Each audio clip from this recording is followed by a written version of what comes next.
All right, guys, we're here with Stefan, and he has a multi-seven-figure agency in the chiropractic space. He also has earned himself a spot in the Inc. 5000 as one of the fastest growing companies in the United States. And quite frankly, he has probably one of the most compelling stories in the agency space that I've heard to date. And today he was kind enough to hop on here to answer some questions for us and talk a little bit about his story. So thank you for that. It means a lot to me, man. Of course. Yeah, so let's start. Just explain a little bit about your background before you got started into started making your agency. How was that? Yeah, so basically I did the whole college thing, went to Arizona State, got out of college, didn't know shit. I was terrible at school, always have been, but basically ended up just working in the restaurant sort of industry, obviously just to figure things out. That got pretty painful in terms of not really having any freedom. My choices were very limited based on where I could eat, what I could do, stuff like that. And I had no skills too. So I had absolutely no skills. And so it basically just got to a point where I had a little bit of background in marketing actually because my roommate had an apparel company. We all played rugby in college and it was actually pretty good. And so I was familiar with content, Instagram, some ads, didn't really know much about it, but I knew about it. And so when I had the opportunity to invest in Ty Lopez's courses a long time ago. I don't think it exists anymore. I jumped all over it and then pretty much went head first. Okay, nice. So that's how you got into the agency. It wasn't like a thing that you always wanted to do. It was a business model that you stumbled upon them. No, when Ty Lopez's ad basically said you can get 10 clients paying you $1,000 a month, I was like, bet, let's run it. Yeah, nice. So where you're at with your agency, you scaled it past multi-seven figures. You're making, I'm guessing what, 400K a month revenue with it? Yeah, we do north of 400K. Ad spend's not included. So make sure anyone who talks numbers, if you're ever going to take advice from them, you understand that their revenue is real revenue and it's not ad spend. That's just a side note. Okay. So I'd say that you're in the top 1% of agency owners. You're experiencing that a lot of people that try to get into this business model don't experience. You experience 0 to 10K, 10 to 50K, 50 to 100K, and so on. And every single revenue goal that you set from like 0 to 10, 10 to 50, what were some of the hurdles that you had to overcome specifically to get to that next level with your agency? So it's a good question. I mean, each step has its own plateau, which is in itself a huge learning lesson as an agency owner and as a business owner. And so I could honestly go deep into each one, and we'd probably have to be here all day. But if I was saying from 0 to 10K, that was one of the toughest ones. 0 to 10K was extremely tough because you don't know shit. You have no skills. You have no confidence. You don't know how to sell. You don't know how to write anything. You don't know anything. And so you're just kind of out there, just kind of taking concepts from people that you think may work. And then you try them and they don't work. And then you're not sure if it's you or the whole thing's just fucked up. It's a crazy sort of roller coaster in that front end. So from 0 to 10K, it's really just niching down, getting good at one thing. So one service offering, for example, Facebook ads or whatever it's going to be, right? And niching down, do anything you can to get your clients. I don't care if it's the first ones are free. I don't care if it's $200 a month. At the end of the day, you don't know shit. So you have to get the clients so that you can then practice on them and figure out how to actually help them. Because no one's going to continue paying you if you can't actually help them. And so the first part is niche down, get some clients, even if it's free, figure out how to actually help them. And then once you figure out a framework that works, then you can actually duplicate it and then start to get paid for it. So that'd be my first tip. Through that portion of 0 to 10K, you're also going to learn how to talk to people. You're going to learn how to sell. You're going to get a lot of rejection. So your skin's going to get a little bit thicker. And ideally, you're just going to get better at the fundamentals and the basics of whatever you're doing. So if it's Facebook ads, Google ads, stuff like that. You're really just getting familiarized with the basics of like copywriting, pixels, Mm-hmm. targeting, audience, offers. You're Mm-hmm. just getting familiar with it all, right? And then from 10 to 50K, that's where you get, the skills around that are going to be one, knowing how to niche down even further, knowing how to sell even better.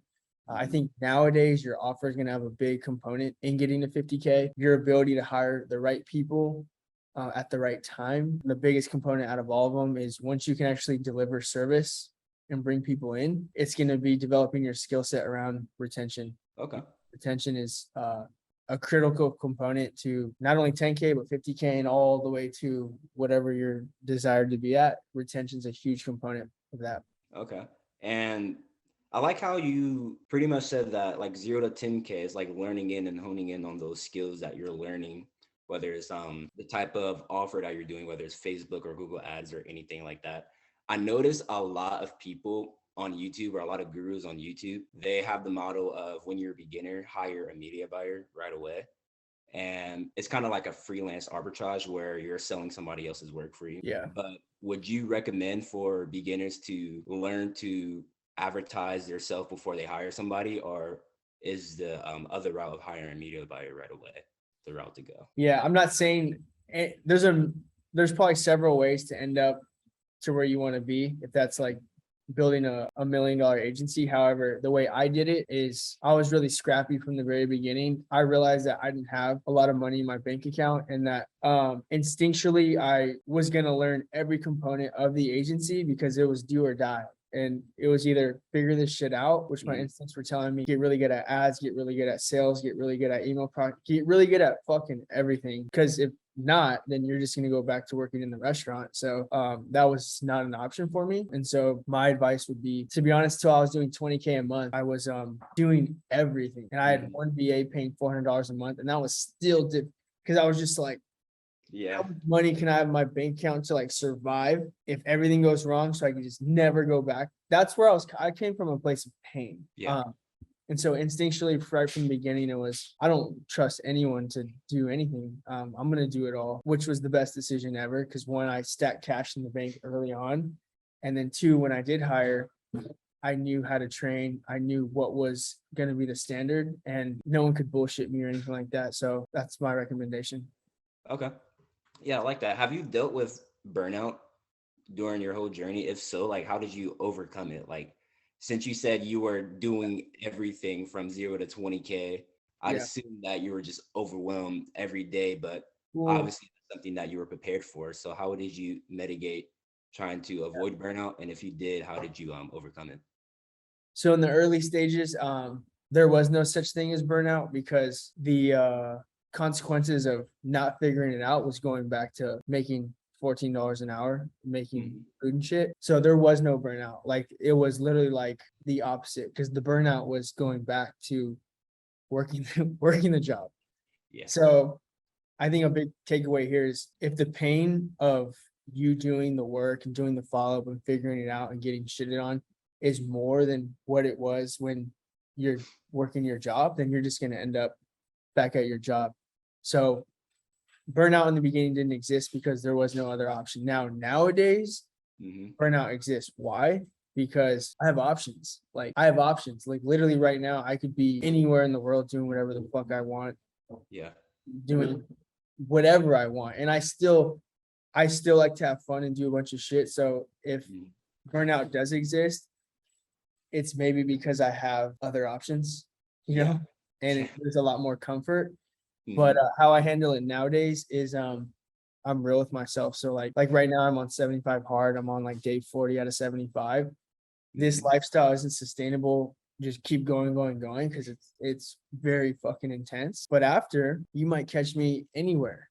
You might Hmm. catch me in Italy. Who knows where the fuck I'm going? But um, and then I'll enjoy life and I'll still have the gas on, but I'll be like, you know, I'll be not as intense as I am now. And then I'll get fed up with that sort of lifestyle. And then I'll get back into a super intense mode. And I'm not saying how I do it is the right way to do it. Hmm.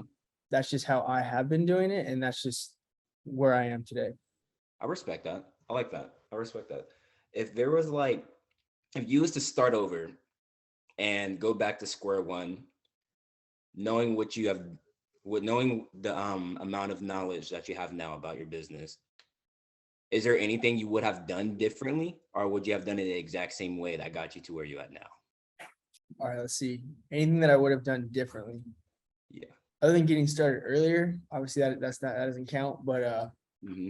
anything what I've done differently, I would have gotten confident taking more risk earlier on.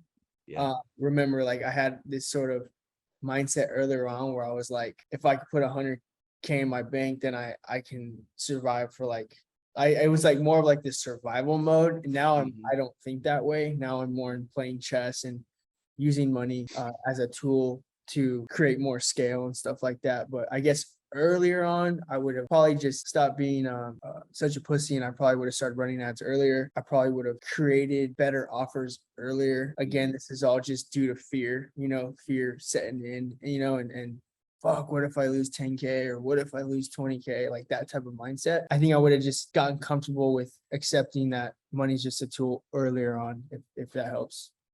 Okay. Yeah. And when I was watching your videos on your channel as well, there was I think you said that you had like 25 plus employees in your agency, right? Yeah. How do you go on with maintaining and sustaining company culture, and because what you do something special that I seen, that you like, you do things for them, and it's the video that I watched where you had a team meeting every morning, and the energy that's within that meeting. Yeah. What are the things that you do to make sure that the amount of employees that you have are happy and are willing to work hard for you consistently? Yeah, it's a great question. So first off, if your goal is to build a legit agency that's like gonna actually be top 1% and even more above that, Mhm. company culture is gonna be a big part of that because it's already really hard to get to that number. And so initially from the recruiting and hiring process, we're very transparent on who we are, what we do, and what the goal is, like right from the beginning. And Yeah. so our interview process is super intense. We obviously have our values in the company, we have our purpose. We let them know, just what the standards are and who we are. Cause I don't know if you could tell kind of who I am through my character and through my energy, but Hmm. I am myself. And so if people don't vibe with sort of the intensity, but at the same time we can have fun, but at the same time no bullshit, high standards, and it's gonna Yeah. already be a good fit to begin with. We've done wrong hirings where people were actually way too sensitive for our type of culture and it just didn't last. So first it's finding the right people. From there, realistically, if you're going to be setting goals, you got to incentivize people. A players usually are money motivated for the most part, and Hmm. you have to incentivize them to hit the goals, right? You also have to pay. I believe you have to pay above the average, pay above the market average. So when you pay above and then you incentivize, and then you're constantly training and helping develop them as a person, I think that's how you get people to work hard, you get people to be a part of the journey. Because at the end of the day, people need purpose. They need to feel like all the work they're doing has a purpose and that it's actually valued. And that's super important, is that what they know exactly what they're doing, how it fits in the model, why it's so important. They're recognized for great performance, they're incentivized for great performance. And all the cherries on top is like, hey, this quarter we're going to here, we're going here, everyone gets flown out, Airbnb, shooting guns, going on yachts, like that type of stuff. I mean, that's just my sort of play on it because I like to do that too. So That's dope. I like that. That's cool. yeah. Yeah. Is it like you're like, again, explaining how when I was what I first said earlier, you're in a like top 1% of agency owners, if not less than that.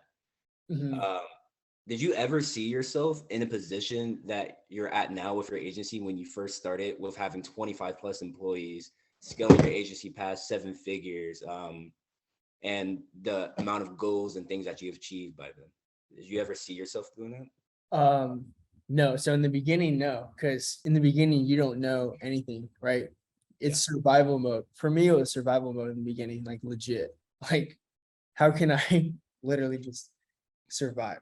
Yeah. So I can kind of, it was all selfish, very like selfish survival, scrappy So I couldn't see that far out. And then as you go through along and as you start to become addicted to learning more and finding out the truth and what's going to be your route to where you need to go, given that you are growth oriented, meaning like you get to 10K and then you're what's next, 50K, what's next? Like I naturally just have that in me. So yeah, I think right when we got around like 70K and then right around that area is when I realized I can pretty much build something pretty big. And it was never 8-figure then because that was like way over the top of the head. Even at that point, once I got right around like 120K, I realized that 100% we have the possibility to build pretty good business that we can eventually sell, to be honest.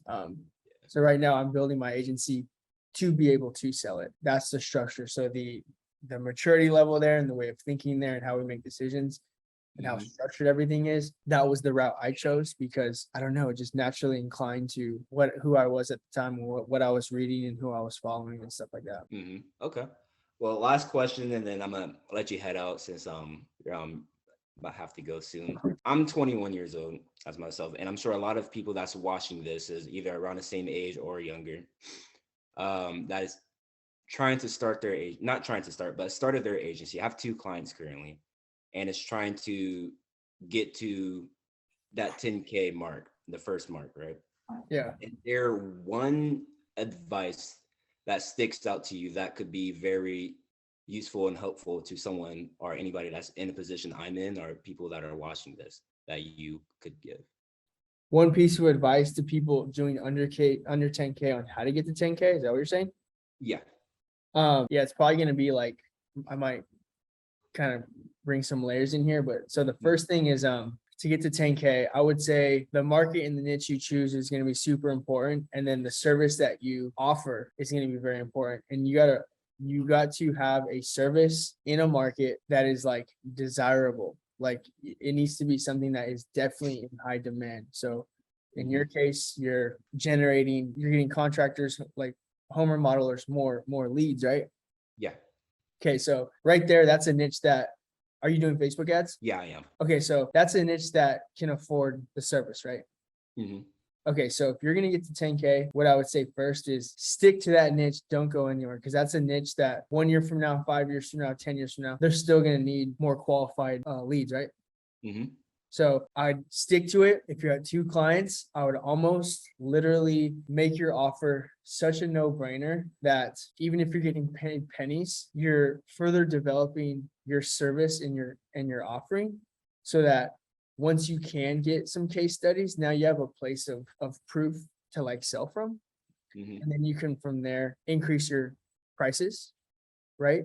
That would be kind of one strategy I would do. Outside of that, meaning like have an offer that you can get people in, you can start to build relationships, you can start to really strengthen your skills and your delivery. Now you build case studies. Now when you go again, you can increase your prices because now you have real stuff to reflect from and you know what the hell you're talking about. That should get you to 10K a month. Now the ingredients under that are going to be, you need to learn how to focus and actually work. When I was first getting started, I didn't really know how to work. I didn't really know how to focus. I was avoiding all the shit that really needed to be done. Truly knowing how to work, doing the work, and then hitting that sort of strategy that I just described would probably be the way I do it. If I was in your shoes, I had 1 client and I was already niched down, I would say, all right, here we go. I'm gonna prospect him, get as more as possible. Almost even, I'm gonna try to do it for money, but if I have to do it for free, that's fine. Obviously, everyone has their own situations in terms of what bills they have to pay, but I'd get it in and I would figure it out because really what you're trying to do is get clients real results.